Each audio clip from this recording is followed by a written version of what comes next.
Hola, buenos días. Mi nombre es Jimena Duarte Aranda, enfermera matrona de la Dirección del Servicio Salud O'Higgins, y estoy a cargo dentro de mi labor diaria del programa de coordinación de emergencia y desastre regional, además del programa de manejo de víctimas y de procuramiento y donación de órganos.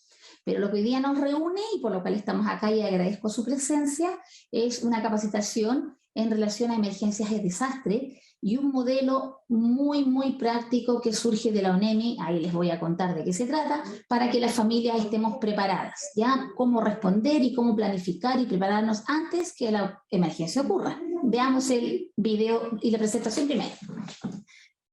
Esta actividad va a estar constando de 3 módulos, la siguiente. En estos módulos vamos a ir viendo contenidos que se van enlazando. El primer contenido que vamos a desarrollar ahora es el que consideramos las definiciones iniciales, donde sabemos qué es emergencia, qué es desastre, qué es una amenaza, qué es vulnerabilidad y la importancia que identifiquemos esto para nuestra reacción frente a una emergencia. Luego viene la unidad 2, que tiene que ver cómo la familia se prepara, y este es el modelo NEMI que yo les voy a compartir.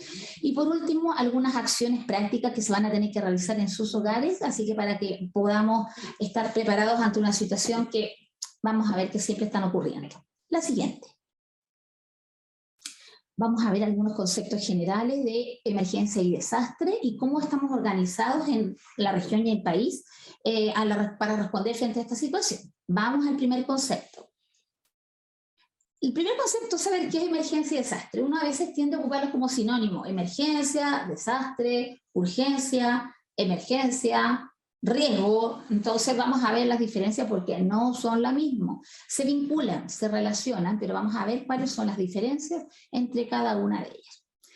Cuando uno piensa en el concepto de emergencia y uno le pide a ustedes, piensen en alguna emergencia que hayan vivido o que les hayan contado en su familia, inmediatamente se vienen estas imágenes, estos eventos que tienen que ver con, a lo mejor,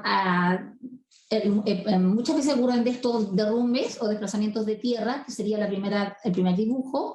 Tenemos también erupciones volcánicas. Estamos viendo la situación que está ocurriendo ahora, por ejemplo, en España. También hemos tenido erupciones en nuestro país, en el sur. La tercera imagen corresponde a los incendios estructurales, que son en edificios, en casas, en viviendas, y que claramente están ocurriendo en forma habitual, y muchas de ellas obviamente no son de causa espontánea, ¿ya? El cuarto dibujo corresponde a los incendios forestales. Justamente estamos en el periodo en que tenemos que estar en alerta y en preparación, porque esto puede ocurrir viendo el aumento de temperaturas y el verano. Y hay componentes que se mezclan para que haya más incendios, que tiene que ver con la sequía, con la humedad, con los vientos, ¿ya? El quinto logo tiene que ver con las inundaciones. El quinto tiene que ver con los terremotos y todo lo que sea, obviamente, sismos de mayor o menor intensidad. Y el último corresponde a los tsunamis. La siguiente. Estas imágenes que son gráficas, los que mostrábamos arriba, las vamos a llevar a imágenes de la realidad. Las 4 fotos inferiores son fotos de Chile, de situaciones ocurridas durante los últimos años. El primero corresponde a la aluvión que ocurrió en el norte, en Chañaral. La segunda corresponde a incendios que hemos tenido en el sector secano costero, Navidad, Litueche hace algunos años, y también en Valparaíso. La tercera foto también corresponde a un aluvión que ocurrió en la zona del norte, y por último la erupción en volcanes Chaitén y volcanes del sur. Por tanto, esto que en una gráfica puede parecer como muy didáctico, muy lejano, tenemos realidad, obviamente, en Chile, que no ha ocurrido. La siguiente. Las imágenes que vienen a continuación, 2 más, corresponde a estos mismos eventos, pero en la región. Tenemos acá, por ejemplo, de una situación de emergencia que no está dentro de las anteriores, pero que se transforma en un problema y en una crisis. Y fue, por ejemplo, el accidente en el puente Tinguiririca, ya en el sector del río. El incendio de acá es el incendio que yo les comentaba en el secano costero, que correspondió a un sector. Esas imágenes son de Litueche, y como podemos ver, puede haber surgido como un incendio forestal, pero de pronto la calidad del viento, la sequía, las temperaturas hacen muchas veces que este incendio forestal se transforme además en un incendio estructural. También tenemos situaciones en que ciertos temblores y sismos no están ocurriendo en la región, o de pronto terremotos ocurridos en China hacen que a través del traspaso por el océano puedan transformarse en una situación de emergencia. Una más. Y la última magia que estoy compartiendo, esto no alcanzó a ser una emergencia, pero fue un evento que se hace habitualmente, o se hacía todos los años, que es el Jamboree. El Jamboree se hace en el sector de Vicarquín, sector de Mostazal, en la región de O'Higgins. Llegan convocados de todo Chile y hay una cantidad bastante grande de jóvenes y de monitores, de instructores. Por tanto, esa situación, si no está preparada y no se identifican las situaciones de riesgo, se podría transformar en una gran emergencia. La siguiente. Por lo tanto, esta es una gráfica que muestra que Chile ha estado expuesto a una serie de eventos durante los últimos 60 años. Tenemos desde el gran terremoto de Valdivia, que es el terremoto de mayor alta intensidad a nivel mundial, que cambió el plano, la gráfica, la geografía de Valdivia, y una serie de otros eventos que tienen que ver principalmente con terremotos, con erupciones. Sin embargo, si ustedes se fijan, uno tiende a asociar emergencia con eventos naturales, el terremoto, el sismo, el aluvión, el tornado, pero vamos a ver que hay algunas cosas que no tienen que ver solamente con las causas naturales. Veamos la siguiente. Vamos a ver qué está pasando nosotros con este tema de las emergencias. La siguiente. Acá está lo que yo les quería contar. Si ustedes se fijan, hay una cantidad importante de situaciones de emergencia y de amenazas que están ocurriendo por efectos naturales. Tiene que ver a veces con temas geológicos, con temas hidrometeorológicos, con temas de temperatura ambiental, el calentamiento global, que nos ha llevado a que tengamos una serie de eventos como aluviones, sequía. Muchos de estos somos responsables los humanos. Recordemos nomás cuánto fue el tiempo de nuestra ducha de hoy. Y como uno dice, como las chicas, ducha con pelo o ducha sin pelo, porque el pelo largo tiene otro tiempo. No siempre cuidamos nuestro recurso natural, que es el agua, por lo tanto estamos generando una situación de emergencia. Todo esto son causas naturales, marejada, nevada, granizos, inundaciones. Sin embargo, tenemos también las causas que son humanas, o también llamadas antrópicas, que tienen que ver, fíjense en cómo, los incendios forestales. Es muy raro que un incendio forestal surja por causa natural. Generalmente fue una fogata mal apagada, una colilla de cigarro lanzada desde el automóvil en la carretera que cayó en zona seca, de pronto algún ejercicio o alguna actividad que no produjo el resguardo necesario, como por ejemplo estar ocupando una soldadura con arco de fuego, saltan chispas y se genera el incendio.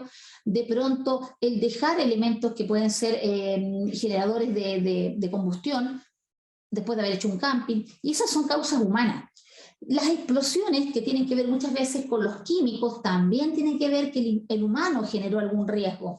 Hay derrames, hay contaminaciones del agua, es cosa de ver lo que pasa de pronto en la quinta región, en el sector de Quintero, Puchuncaví. Entonces, si ustedes se fijan, una buena responsabilidad es la naturaleza, estamos de acuerdo. Pero cómo nos vinculamos con la naturaleza y cómo nosotros hacemos actos que son de riesgo, nos pueden llevar a una emergencia. Por lo tanto, resumiendo, puede ser una pregunta de prueba, ¿las emergencias son solo de origen natural? No. Podemos tener algunas causadas por el hombre o algunas naturales, mezcladas o complicadas por origen humano. Vamos a la siguiente.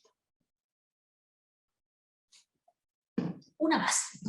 Cuando tenemos una emergencia, la siguiente, cuando tenemos un terremoto, cuando tenemos un tsunami, cuando tenemos, hasta ahí nomás, alguna situación de las que hemos mencionado, hay un impacto en uno como individuo, un impacto en ustedes como jóvenes, un impacto en la comunidad, en la familia, en el sector salud, en el sector vivienda, en obras públicas. Muchos somos los afectados de distinta índole. Podemos tener damnificados, lesionados, desaparecidos, heridos, fallecidos, pérdidas de vidas humanas, pérdida de infraestructura de vivienda o de atención de salud o de carretera, pérdida del elemento de trabajo, por ejemplo, puede ser pérdida de ganado, pérdida de plantaciones. Por tanto, la afectación es enorme, la afectación puede ser superior incluso al evento mismo. Si ustedes ven lo que pasó con el terremoto en Perú hace poco, fue un terremoto grado 7.1. Nosotros con ese grado estamos mirando la lámpara y decimos, sí, está temblando, no nos vamos a hacer mucho problema, porque tenemos una cultura sísmica. Pero en Perú, con el 7.1, con la situación de vivienda, de pobreza y otras carencias, quedó un caos y un desastre de gran magnitud, ¿ya? Por lo tanto, Tiene que ver mucho que esta situación se me transforme en una emergencia o un desastre dependiendo de esto, fíjese. Cuando los recursos son preparados, se han organizado y podemos responder a este evento que ocurrió, generalmente uno habla de una emergencia. Por lo tanto, generalmente nosotros hablamos de emergencia climatológica, emergencia hidrometeorológica, emergencia geológica. Nuestro país generalmente se mantiene en el rango de emergencia. Pero cuando la situación no puede ser resuelta por el país o por la zona afectada, ya estamos hablando de un desastre, ¿ya? Cuando fue el terremoto de Valdivia en el año 60, yo no tengo la menor duda, aunque no nacía todavía, que ya la situación no fue una emergencia, fue un desastre, porque la capacidad regional, nacional, fue superada. Ya, así que es súper importante. La diferencia, segunda pregunta que podría ser de prueba, entre una emergencia y un desastre, no tiene que ver necesariamente con el grado de magnitud del sismo, no, tiene que ver como yo, como ciudad, como país, como familia, soy capaz de responder a ese evento que pasó. Y de ahí, si estoy preparado, puede quedarse en una emergencia. Si no estoy preparado o supera mis capacidades, se transforma en un desastre. Veamos la siguiente. Ahora, amenazas van a haber siempre mientras vivamos en el mundo, con cielo, con agua, con mar, con viento, ¿ya? Es algo que puede ocurrir, ¿ya? Y que puede ser de origen natural, ya sabemos lo que significa, o causado por algo. Miren los dibujos. Acá tengo, mirado desde, me imagino, una imagen satelital, una gran masa de aire, de nubes, de viento que está formando seguramente en algún lugar del planeta vientos huracanados, tornados, que creo que es lo único que no nos ha llegado a Chile. Esta imagen evidentemente muestra que hay una amenaza. La situación viene y está, y es recurrente. Acá tengo un volcán que puede estar muy tranquilo, muy apagado, muy aletargado, pero él va a buscar su minuto para erupcionar. Cada 20 años, cada 100 años, cada 200 años, dependiendo de la edad de ese volcán. Si es un volcán joven o un volcán antiguo, ¿ya? Pero para un volcán erupcionar cada 100 años es poco, ¿ya? Y acá fíjense lo que tenemos. Tengo unas viviendas en zonas de cerro, sin caminos, con rutas de acceso difícil, donde lo más probable hay huellas de camino de difícil llegada, y esta situación se convierte en una amenaza. Y no es natural. Esto es natural, pero esto es una situación que la hemos creado los humanos y que es una amenaza. Por lo tanto, vamos adelantando, cuando yo voy a ver cómo preparo mi familia, yo tengo que identificar mis amenazas, naturales o propias de mi entorno. ¿Ya? Vamos al siguiente. Vulnerabilidad es otro concepto muy vinculado a la emergencia, que dice, ¿qué condición tengo yo como país, como vivienda para predisponerme que ante esta emergencia, este evento, este terremoto, este tsunami, pueda generar una situación complicada? Sí, veamos las tres láminas, y esto es muy típico de las imágenes de construcciones de cerro, construcciones que están en una zona no oficial.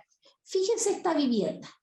Esta vivienda está seguramente en un sector de cerro, la losa o base o el cimiento de esta casa claramente está colgando del cerro porque seguramente se ha ido produciendo algún aluvión, alguna remoción de masa, de tierra o de pronto aumento del caudal del río o simplemente por erosión. Por la razón que sea, hay una condición que predispone a este hogar a una amenaza. De partida, yo creo que esa persona, obviamente esa familia ya no debería estar viviendo ahí, ¿ya? Esa es una amenaza. Acá tengo, perdón, es una vulnerabilidad, ¿ya? Tengo otra situación vulnerable. Fíjense este camino donde hay tráfico de vehículos de alto talaje muy grande, no ve una ruta de doble sentido y por lo tanto vulnera la situación de estas personas. Ahí hay una situación que hace, frente a esta amenaza que puede ocurrir, pongámosle que en ese minuto ocurre un terremoto, porque uno no los puede predecir. Esta amenaza externa por causa natural llamada terremoto, claramente puede producir un gran daño en este sector que es vulnerable y en este sector que es vulnerable. Y acá tengo otro. Tengo una construcción de viviendas, seguramente material ligero, en un sector que está lleno de pastizales, de terreno que altamente riesgo de incendio. Entonces tengo una población que tiene un aumento de su vulnerabilidad por el entorno que tiene, por la amenaza que él tiene. ¿Cuál sería la amenaza acá? Está en un terreno natural, pero que puede ser incendiable. Puede haber ahí un fuego de pronto forestal.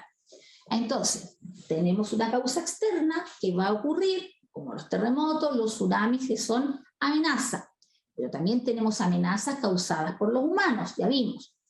Vulnerabilidad es qué condición tengo yo que va a hacer que frente a esta amenaza yo tenga un daño, mayor o menor, pero un daño. Claramente estas situaciones de vulnerabilidad hay que recuperarlas. No los puedo mantener en condición de vulnerabilidad. ¿Ya? Vemos el tercer concepto.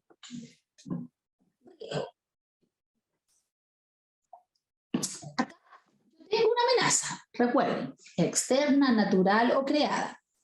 Tengo un mar, tengo un cauce acá que puede ser un canal, tengo una edificación dentro de un cerro, por lo tanto, tengo la mezcla de una amenaza, que sería en este caso el mar, y tengo una zona vulnerable que son las construcciones al lado del mar.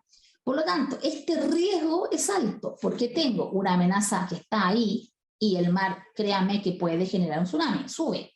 Por lo tanto, esa es una amenaza real. Y tengo una vulnerabilidad importante en estas viviendas construidas en una zona donde hay una amenaza. Por lo tanto, ¿cómo será el riesgo en este sector? Alto. Si ustedes se fijan, para ver el riesgo, yo tengo que asociar mi amenaza con mi vulnerabilidad. ¿Ya? Acá, ¿qué tengo? Tengo una amenaza, que es el caudal de este canal de río. Si ustedes hablan con los abuelitos o con las personas mayores de la junta de vecinos, muchos les van a decir, cuando uno habla de los caudales, de los ríos, de los canales, uno les puede preguntar, oiga, ¿y este canal se ha salido alguna vez? Sí, pues señorita, mire, yo era chico cuando este canal se salió y se inundó. Fue unos días que llovieron 20 días. Y generalmente pasaba así. Estos afluentes de río, estos brazos de río, estos canales en algún minuto se desordenan y generan claramente una situación de alto riesgo porque la amenaza está. ¿Ya? Siempre en la amenaza es bueno saber que además que está el caudal de río, que es la amenaza, es cómo se porta. ¿Es bien portado o no es bien portado? Yo soy oriunda de Viña del Mar y en Viña está el estero Marga Marga, que cruza del sector del Salto hasta que llega al mar en el sector de Miramar. Ese estero, que suele ser muy tranquilo y de hecho muchos sectores son zonas de estacionamiento de vehículos, créanme que más o menos por el año 80, corría el año 80, lluvias interminables y se salió a más de 20 centímetros del borde de calle, traspasando 1 norte, 2 norte, 3 norte, inundando estacionamientos de edificios, quedó el caos. ¿Por qué? ¿Había una amenaza? Sí, que era la situación del canal del estero cruzando una ciudad. ¿Había una vulnerabilidad? Sí, seguramente la altura era poca y las casas estaban construidas al lado. Y por lo tanto, ¿cuál fue el riesgo? Alto. A lo mejor no va a pasar todos los años, pero cuando pasa, créame que puede volver a repetirse. En esta zona, claramente tengo un alto riesgo, porque tengo una amenaza, que es todo el sector forestal que rodea estas viviendas, y tengo además una situación de vulnerabilidad, que es unas viviendas construidas dentro de un hoyo, de un agujero, rodeado por zona incendiable. ¿Cómo será el riesgo aquí? Alto. La siguiente. Por lo tanto, esto se va a poder transformar en un desastre. Recuerden la diferencia. Emergencia, yo tengo capacidades locales para poder responder. Pero cuando es un desastre, el daño, no solamente estructural, no es solamente que se caiga un edificio, el daño económico, el daño social, el daño ambiental, es de tal impacto que genera obviamente una situación que tiene que ser respaldada por otras instituciones más allá de salud y educación, y muchas veces por otros países que vienen a ayudar. ¿Ya? Generalmente estos desastres ocurren en zonas que tienen ya vulnerabilidad propia, estrato socioeconómico bajo, malas construcciones, pobreza, hacinamiento, falta de red de alcantarillado, de sistema de basura. Si ustedes se fijan, todo eso se termina siendo amenazas, porque están ahí y no las hemos intervenido. Y claramente son amenazas no naturales, son amenazas causadas por el hombre. La siguiente. Entonces, hay una asociación de conceptos que yo les explicaba Amenaza es lo que nos rodea y que generalmente puede ocurrir y puede producirnos daño. La vulnerabilidad es cómo yo estoy frente a esta amenaza, cómo me paro. Estoy cerca del río, estoy lejos del río. El riesgo va a ser mi relación entre amenaza y vulnerabilidad. Si la amenaza está presente y es alta, pero mi vulnerabilidad es baja porque estoy preparado, el riesgo baja. Si mi amenaza es alta, pero la vulnerabilidad también es alta, obviamente el riesgo es mayor. Y frente a esta situación de riesgo mayor, una mayor probabilidad que esto sea un desastre. Vamos a la siguiente. Entonces, es súper importante, y aquí me voy acercando al programa de familia preparada, que yo no esté preparándome cuando el terremoto viene, cuando el incendio viene, cuando el tsunami está. Yo tengo que prepararme antes. Por lo tanto, en la fase del riesgo y de la preparación del riesgo siempre hay un antes. No debutamos con un terremoto el año 1, tenemos años de historia de terremoto, ¿ya? Entonces es súper importante eso tenerlo considerado y saber la historia de nuestras emergencias, ¿ya? Por lo tanto es súper importante que yo esté preparada. Y aquí hay una letrita roja, que es lo que dice alerta. Muchas veces la ONEMI nos da la alerta y nos avisa, alerta de marejadas, alerta de vientos de alta intensidad, alerta de lluvias o emergencia hidrometeorológica o bajas temperaturas. Entonces me pregunto yo a mí misma, si tengo una amenaza de lluvias y vientos huracanados, ¿por qué jóvenes van a ver la orilla costera? ¿Por qué van a una ruta turística de unas cavernas inundables? Si ustedes se fijan, había una alerta, había una amenaza, pero el comportamiento humano hizo que obviamente se transformara esto en una emergencia de alto daño. Por tanto, por favor, siempre considerar las alertas, estar atentas a la alerta. No hay que ser bombero ni enfermero para estar atento a una alerta. Y las alertas se publican, están. Gracias a la tecnología actual, tú puedes saber cuáles son las situaciones de alerta de pronto que pueden estar ocurriendo. Cuando ya esta situación ocurrió, yo obviamente voy a tener que responder. Recuerden, yo primero respondo siempre como familia, como individuo, como familia. Yo no espero que va a ser el hospital para ver qué hago yo. Es súper importante que nosotros como familia, como individuo, aunque vivamos solo con nuestro gato, sepamos cómo responder frente a esta situación de emergencia. Hubo la alerta, ya fue la alerta, el evento ocurre, ya no tengo cómo impedirlo porque puede ser un evento natural, pero tengo que sí estar preparado para la respuesta. Dejo una pregunta ahí en el tintero. ¿Todos tienen una fuente de luz en sus hogares cuando se corte la luz? ¿Qué tienen? ¿Tienen ampolleta? ¿Tienen grupo electrógeno? ¿Tienen de estos recargables? Y si es recargable, ¿está enchufado? Y si tiene pila, ¿está buena? Y si no tengo energía eléctrica, ¿cómo voy a enchufar esta linterna eléctrica? Si no compré pilas o las pilas están oxidadas porque nunca las revisé, no tengo luz. Entonces, vamos a ir viendo que es súper importante para poder tener una buena respuesta haber estado preparado. Y de ahí viene el nombre familia preparada. Ya cuando el evento ocurrió, la emergencia ocurrió, obviamente yo tengo que pasar por un estado después como país y como familia de recuperarme, a ver cómo voy recuperando y volviendo a la normalidad para que el daño sea mitigado y sea obviamente lo menos posible. Siempre el daño que voy a tener frente a una emergencia va a depender mucho de mi capacidad de haberme preparado. ¿Ya? Porque la magnitud del terremoto puede haber sido muy, muy alta, pero si yo tuve ciertas medidas de preparación previas, puede ser mi respuesta mucho mejor y puede ser obviamente mi daño mucho menor. Así que recuerden, es súper importante identificar las amenazas, saber qué tan vulnerable soy para medir mi riesgo. La siguiente. Acá nosotros tenemos a nivel nacional una institución que es la Oficina Nacional de Emergencia del Ministerio del Interior y Seguridad Pública, que es una entidad pública que une a través de un decreto de ley a todos los recursos públicos y privados que tengamos alguna intervención en emergencia desde la prevención. Por ejemplo, salud, acá estamos nosotros. Por ejemplo, educación, por ejemplo, ejército, por ejemplo, carabineros, por ejemplo, servicio médico legal, por ejemplo, bomberos. Muchas reparticiones públicas y privadas incluso están entregados a las instrucciones de la ONEMI cuando hay situaciones de emergencia. Recuerden, desde la planificación, desde la preparación, ya estamos trabajando con ONEMI. ¿Y por qué problema? Puede ser, ya sabemos, de origen natural o provocado por la acción humana y por lo tanto todas las reparticiones de los distintos ministerios y distintas organizaciones trabajan para que esto se recupere en la comuna, en la región y en el país. Vamos a la siguiente. Se arman comités donde participan una serie de estructuras que tienen que estar coordinadas. ¿Por qué se los muestro? Esta organización a nivel nacional, regional que tenemos, une estas distintas reparticiones que yo lo conté. Bomberos, carabineros, salud, ejército, obras públicas, montones. Si todas estas organizaciones son capaces de organizarse, ¿cómo no vamos a poder organizarnos en nuestra familia? ¿Ya? Cada organización tiene un rol. En nuestra familia también va a tener que ser así. Cada organización tiene un liderazgo y lo comanda la ONEMI. En nuestra familia tiene que pasar algo parecido. Hay un liderazgo, pero cada uno de los personajes o integrantes de nuestra familia tiene un rol también de liderazgo en el área de trabajo que se le define. Vamos a ver en Familia Preparada, que es súper práctico. Para adelantarles un poquito, puede haber alguien que esté encargado, por ejemplo, de transportar a la abuelita de 80 años que tal vez camina con dificultad, pero es autovalente.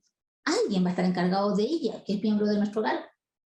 Alguien puede estar preocupado de todo lo que es agua, luz, cortar el agua, cortar el luz ante una situación de emergencia, cortar el gas. Cada uno tiene roles. Ninguno es más o menos importante que el otro. Se potencian. En las instituciones hacemos lo mismo. Vamos a la siguiente. La siguiente. Bueno, acá la siguiente.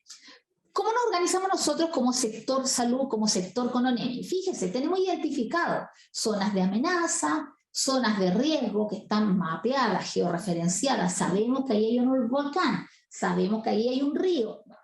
Esto también tenemos que hacer en nuestra casa. Sabemos que ahí hay una escalera, sabemos que ahí hay un pasillo sin luz, sabemos que ahí hay un pozo seco, sin tapa o con tapa. También tengo que identificar esto. Tengo que hacer un mapeo. Tengo que hacer así como que de un dron yo mirar de arriba a mi casa y ver mi entorno también. ¿Ya? La siguiente. ¿Qué otra cosa tengo que hacer en mi hogar? La siguiente. Acá se lo estoy mostrando dentro de la organización que se hace a nivel nacional, donde, bueno, ahí ustedes ven que participa el gobierno regional, Ministerio de Vivienda y Obras Públicas. La siguiente, Félix. Acá está. ¿Qué más tenemos? Tenemos áreas seguras, tenemos comunicaciones, tenemos sistemas de alerta, sistemas de aviso. Les voy a contar un ejemplo, por ejemplo. En el sistema de alerta, es como cuando la mamá te dice, mijito, va a llover, va a ser frío, abríguese. Eso es como clásico de la mamá. Yo una vez que he dicho, no, mamá, si voy con polerón. Sí, pero no es impermeable. Ese tema es, pues la mamá te está alertando, la familia te está diciendo, oye, va a pasar esto, ¿ya? El Sistema Nacional de Comunicación a nivel nacional, si yo lo llevo a mi hogar, es cómo me voy a comunicar entre nosotros. ¿Qué pasó el otro día que se cayeron las redes sociales y WhatsApp? La embarrada, porque ya nadie casi tenía otro sistema de comunicación. La mensajería ya casi no se usaba. Por suerte la telefonía estaba funcionando, por lo tanto si yo quería hablar con alguien lo llamaba. Pero ¿qué pasa en un terremoto si se corta la telefonía, se corta el cableado, se caen las torres? ¿Cuál va a ser nuestro sistema de comunicación familiar? A lo mejor no lo va a ver. Por eso es súper importante estar preparado antes. ¿Cuál va a ser nuestra área de encuentro? ¿Cuál va a ser nuestra área segura? Si esto pasa fin de semana, 9 de la noche y están todos en la casa, bien.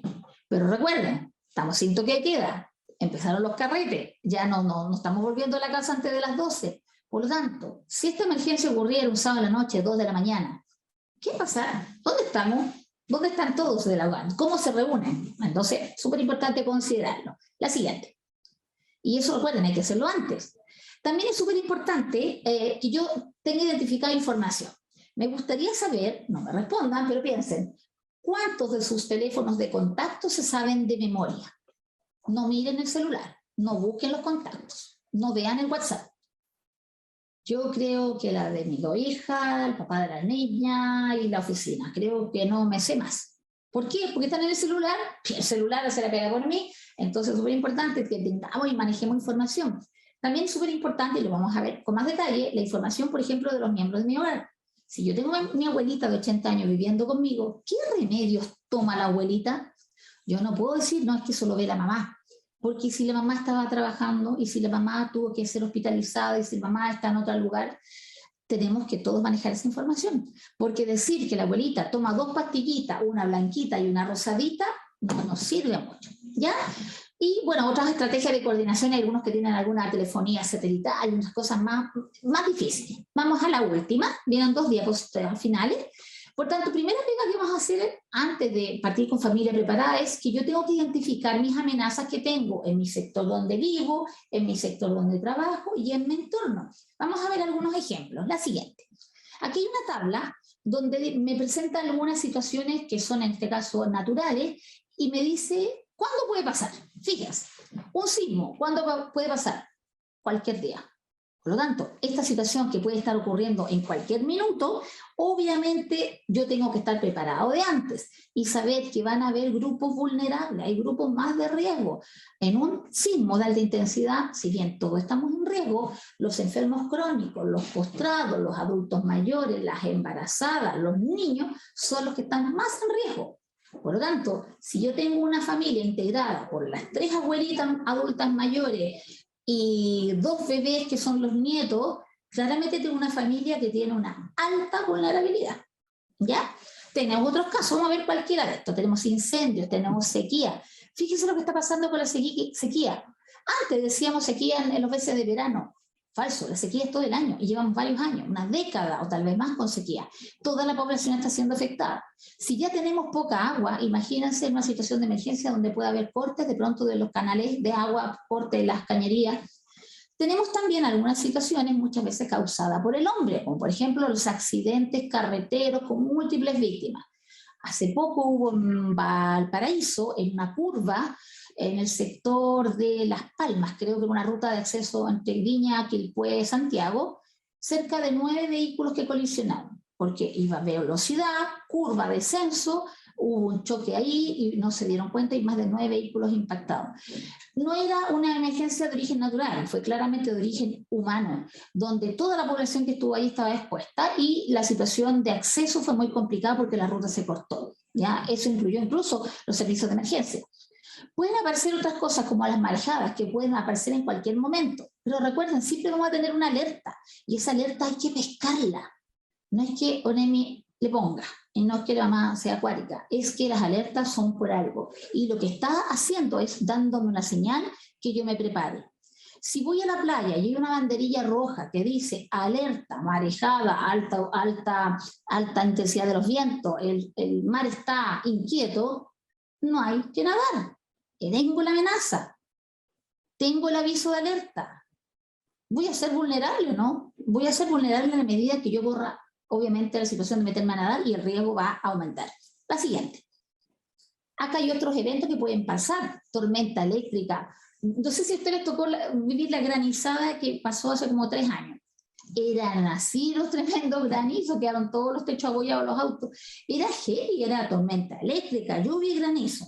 A mí me pilló camino en la carretera, camino hacia una universidad que daba para allá, yo era profe en ese tiempo, y tuve que parar en el camino, tuve que desviarme, bajar velocidad, señalizar y avisar a los que venían atrás que bajaran velocidad y que alguna embarrada estaba quedando. Porque entre un metro y otro, acá no llovía, no había granizo, pero al pasar esta curva había granizo.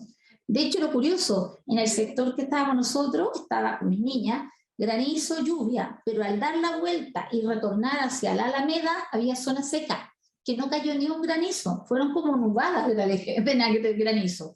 Bueno, ahí claramente había un evento natural de riesgo alto, en una temporada que fue octubre, ponte tú, o fue en enero, fue una cosa loca, no se programó, no estaba pensado, pero sí había una alerta de ONEMI.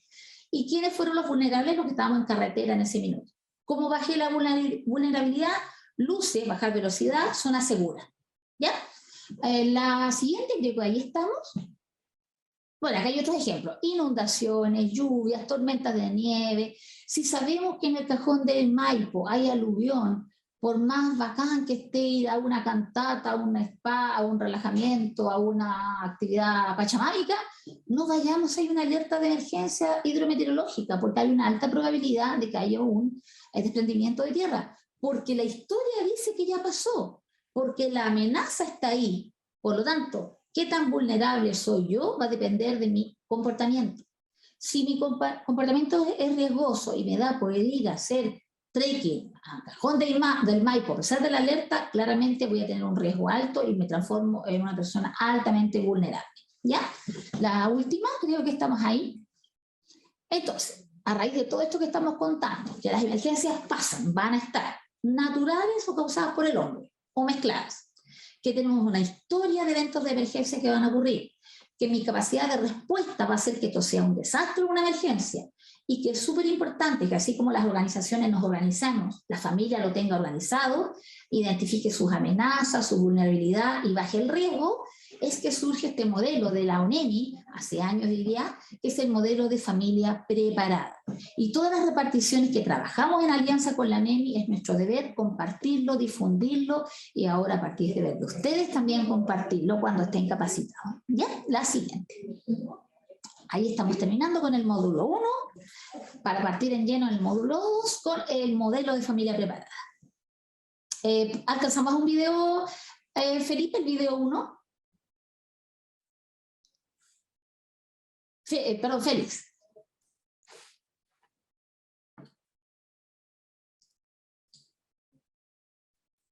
¿Aló? Pero Chile es un país con una geografía impresionante, pero también muy propensa a desastres de origen natural.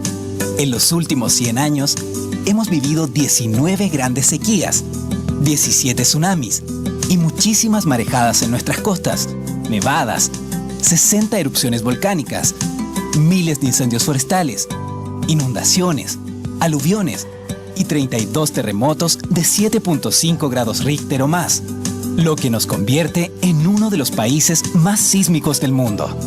Es por eso que para ONEMI la prevención es fundamental. Estar preparados es tarea de todos y tu ayuda es vital. Debemos desarrollar como país una cultura preventiva que nos permita disminuir al máximo las consecuencias. Estar preparados es tarea de todos.